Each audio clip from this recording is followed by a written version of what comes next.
Hi అండి, welcome to my channel. వేడి వేడి కిచిడి రండి కలిసి తిందాం. నాకైతే ఈ పెసరపప్పు కిచిడి అంటే చాలా ఇష్టం అండి.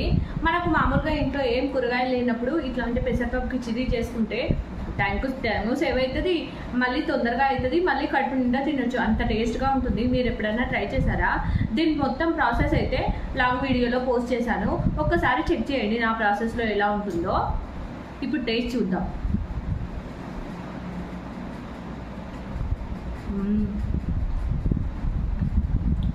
టేస్ట్ అయితే చాలా బాగుంది. చిన్నపిల్లలకు కూడా పెట్టాలండి. పెసరపప్పు చాలా ప్రోటీన్ కదా, మళ్ళీ ఇందులో అన్ని కూరగాయలు వేస్తాం కదా, వాళ్ళకు కూడా హెల్త్కి చాలా బాగుంటుంది. మీరు కూడా ఒకసారి ట్రై చేయండి. ఇందులో అన్ని రకాల కూరగాయలు వేయొచ్చండి. నా దగ్గర అయితే ప్రస్తుతానికి ఏం లేవు.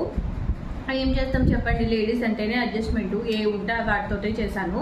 మీరైతే అన్ని రకాల కూరగాయలు వేస్ట్ చేసి పిల్లలకు కూడా పెట్టండి, చాలా బాగా